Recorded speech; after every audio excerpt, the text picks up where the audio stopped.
Board exam की copy कैसे लिखें कि एग्जामिनर 100 में 100 मार्क्स देने को मजबूर हो जाए। क्योंकि मैं खुद भी एक एग्जामिनर हूं और हर साल बोर्ड एग्जाम की कॉपी भी चेक करता हूं, इसलिए हम लोग को बोर्ड एग्जाम की कॉपी जांच में किन चीज़ों को देखकर नंबर देते हैं, इसकी पूरी जानकारी मैं आपको देने वाला हूं इस वीडियो में।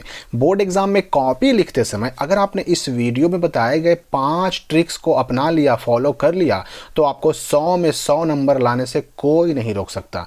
अब इसमें जो 5वां ट्रिक है ना, वो सबसे महत्वपूर्ण है, उसे किसी भी हाल में आपको मिस नहीं करना है। तो अब हम आते हैं सबसे पहले पॉइंट की तरफ कि बोर्ड एग्जाम की कॉपी हम कैसे लिखें। देखिए, सबसे पहला पॉइंट, कॉपी का जो पहला पेज है उसे सावधानी पूर्वक बिल्कुल सही सही भरें।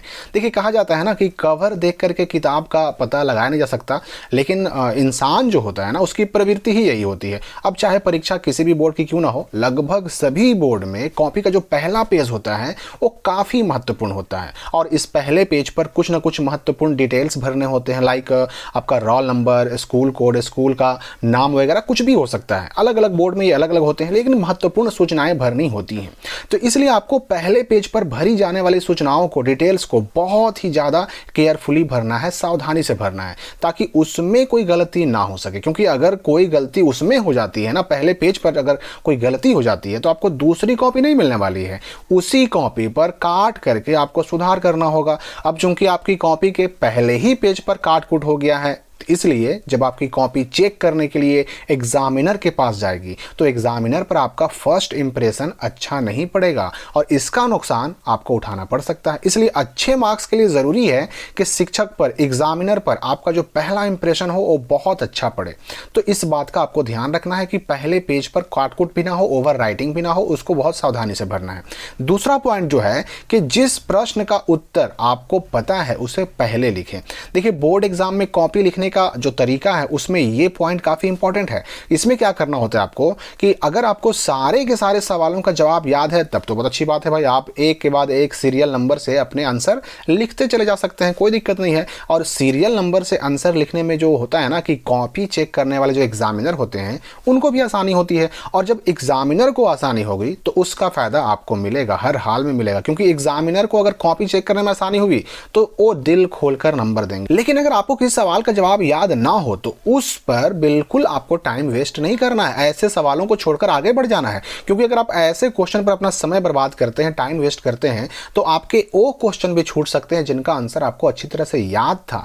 इसलिए जो सवाल आपको आते हैं पहले उनके जवाब लिखें, और सभी आंसर लिखने के बाद आखिर में आप उन क्वेश्चंस का आंसर भी सोच समझकर, विचार करके लिख सकते हैं जिनको आपने पहले छोड़ दिया था। अगर सब याद है तब तो सीरियल नंबर से लिखें, लेकिन अगर सब याद नहीं है तो आपको जो याद है उसको लिखते जाना है। जो नहीं आ रहा, जो आंसर आपको याद नहीं है, उसके चक्कर में टाइम वेस्ट बिल्कुल नहीं करना है। अब देखिए, जो आंसर नहीं आ रहा उनको कैसे लिखना है उसकी चर्चा हम आगे करेंगे। और तीसरा पॉइंट जो हमारा है इसी पर आधारित है, एक भी क्वेश्चन आपको छोड़ना नहीं है। अब आप सोचिएगा कि हमको अगर याद ही नहीं रहेगा तो हम क्वेश्चन का आंसर लिखेंगे कहां से। लेकिन कहते हैं ना कि 0 से 1 अच्छा। तो बोर्ड एग्जाम की कॉपी कैसे लिखें, इसका ये जो तीसरा पॉइंट है काफी महत्वपूर्ण हो जाता है। जरा सोचिए कि अगर आपको कोई सवाल का जवाब नहीं आता, कोई क्वेश्चन आपको नहीं आता और आप उस क्वेश्चन को छोड़ देते हैं, उसका जवाब लिखते ही नहीं है, तो उस सवाल के लिए आपको क्या मिलेगा? कोई मार्क्स मिलेगा? बिल्कुल नहीं, मतलब 0 नंबर मिलेगा। लेकिन अगर आपने उस सवाल को सिर्फ अटेम्प्ट कर लिया ना, मतलब उसमें कुछ ना कुछ लिखने का प्रयास कर लिया, तो कुछ ना कुछ नंबर तो आपको जरूर मिलेगा, 100% मिलेगा। इसलिए किसी भी बोर्ड एग्जाम में कॉपी लिखते समय एक भी सवाल ना छोड़ें, चाहे आपको उसका जवाब आता हो या नहीं आता हो। अब आप सोच रहे होंगे कि जब आंसर पता ही नहीं होगा तो हम लिखेंगे कैसे?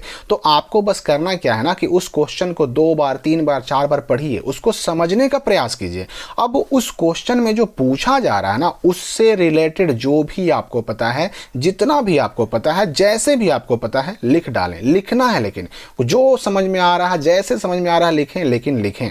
इससे क्या होगा ना कि भले ही आपको उस क्वेश्चन का फुल मार्क्स ना मिले, जैसे अगर 5 मार्क्स के क्वेश्चन है तो 5 ना मिले, लेकिन 2 मिलेगा, 3 मिलेगा, 1 मिलेगा, कुछ तो मिलेगा। ऐसा नहीं कि कुछ ना मिले। हाँ, 5 मार्क्स का क्वेश्चन है, आप उसको लिखते ही नहीं, अटेम्प्ट ही नहीं करते, तो आपको कुछ भी नहीं मिलेगा, 0 मिलेगा। इसलिए कुछ ना मिले उससे अच्छा है कि आपको कम से कम 2 या 3 मार्क्स तो मिल रहे हैं। इसलिए हर सवाल को अटेम्प्ट करना जरूरी है। इसके बाद चौथा पॉइंट जो है हमारा बोर्ड एग्जाम में कॉपी लिखने का, वो क्या है कि 2 आंसर्स के बीच में कम से कम 2 या 3 लाइन का गैप जरूर रखें। जैसे देखिए अब इसमें क्या करना है आपको कि बोर्ड एग्जाम लिखते समय ये बहुत जरूरी है कि उत्तर या आंसर लिखते समय जहां पर आपका एक आंसर पूरा होता है और उसके बाद जब आप दूसरे क्वेश्चन का आंसर लिखना शुरू करते हैं तो दूसरा क्वेश्चन का आंसर लिखना शुरू करने से पहले 2 या 3 लाइन का गैप जरूर रखें। इससे क्या होगा ना कि इससे कई फायदे होते हैं, जैसे कि आपकी कॉपी देखने में अच्छी लगती है, सुंदर लगती है। कॉपी चेक करने वाले को भी स्पष्ट पता होता है कि हाँ भाई कहां से कहां तक एक सवाल का जवाब लिखा हुआ है और कहां से दूसरे सवाल का जवाब शुरू हो रहा है। यानी कि 2 अलग अलग आंसर के बीच में स्पष्ट एक गैपिंग होनी चाहिए। 2 लाइन, 3 लाइन, 4 लाइन, ये गैपिंग जरूर हो, इसका आपको ध्यान रखना है। इससे क्या होता है कि कॉपी चेक करने में भी एग्जामिनर को आसानी होती है। और भाई मैंने पहले ही कह दिया कि एग्जामिनर को आसानी होगी तो उसका सीधा फायदा आपको मिलेगा, इसलिए ये काफ़ी महत्वपूर्ण हो जाता है। अब एक चीज़ और ध्यान देना है कि आंसर लिखते समय आपका जहाँ पर कोई इंपॉर्टेंट वर्ड आ रहा है, कोई इंपॉर्टेंट आपका सेंटेंस आ रहा है, उसको अंडरलाइन ज़रूर करें। जैसे कोई ईस्वी हो, स्थान हो, किसी व्यक्ति का नाम हो, कोई महत्वपूर्ण कथन हो, तो ऐसे शब्दों को, लाइन्स को आपको अंडरलाइन ज़रूर करना है। इससे क्या होता है ना कि एग्जामिनर का ध्यान उन शब्दों की ओर अट्रैक्ट होता है, आकर्षित होता है और उन्हें कॉपी चेक करने में आसानी होती है और साथ ही इससे आपकी कॉपी की सुंदरता भी बढ़ जाती है। तो कॉपी चेक करने वाले भी खुश हो जाते हैं और कॉपी चेक करने वाले खुश तो उसका फायदा आपको मिलेगा ही मिलेगा, ना मिलने का सवाल ही नहीं उठता है। अब सबसे महत्वपूर्ण है 5वां पॉइंट, एग्जामिनर को आपको करना है इम्प्रेस। यानी कि एग्जामिनर जो कॉपी चेक करने वाले होते हैं उनको इम्प्रेस करना है। देखिए अंग्रेजी में एक कहावत है कि first impression is the last impression.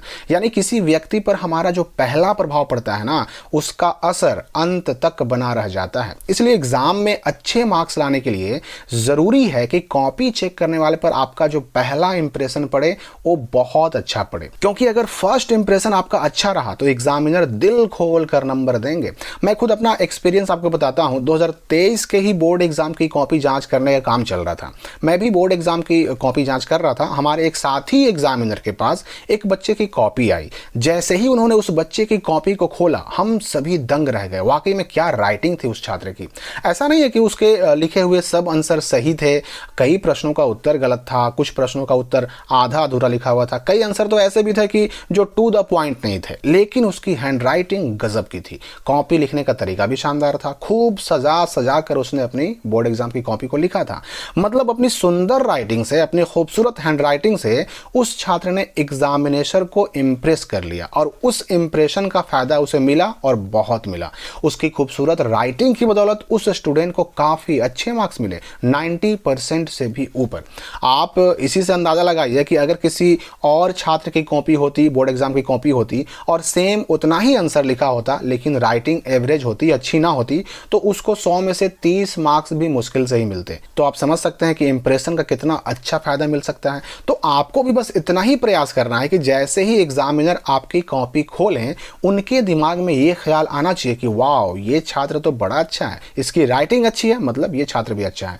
तो अब एग्जामिनर को इंप्रेस करना है तो इसके लिए जरूरी है कि आपकी हैंडराइटिंग सुंदर हो, साफ सुथरी हो, कॉपी का पहला पेज सही सही भरा हुआ हो, कॉपी में कहीं पर काट कूट ओवर राइटिंग ना हो, जो भी महत्वपूर्ण शब्द हैं या वाक्य हैं, सेंटेंस हैं, वो अंडरलाइन किए हुए हों और अलग अलग आंसर्स के बीच में, 2 आंसर्स के बीच में 2-3 लाइन का गैप हो, सही जगह पर क्वेश्चन नंबर या आंसर नंबर लिखे हुए हों और कॉपी के बाएं भाग में मार्जिन छोड़ा हुआ है। इसके अलावा आपको ध्यान ये भी रखना है कि बोर्ड एग्जाम की कॉपी लिखते समय जितना जरूरी हो उतना ही लिखें। ज्यादा लिखने से ऐसा नहीं कि आपको 5 नंबर के क्वेश्चन में आपको 6 नंबर मिल जाएगा, ऐसा बिल्कुल नहीं। आपका टाइम ही वेस्ट होगा, उससे नुकसान ही होगा, फायदा नहीं होने वाला है। कॉपी पर प्रश्न भी नहीं लिखना है, आपको केवल प्रश्न का संख्या यानी क्वेश्चन नंबर लिखना है। कॉपी पर प्रश्न पूरे पूरे नहीं लिखने हैं और जहां जरूरी है वहां पर फिगर जरूर बनाएं, चित्र जरूर बनाएं।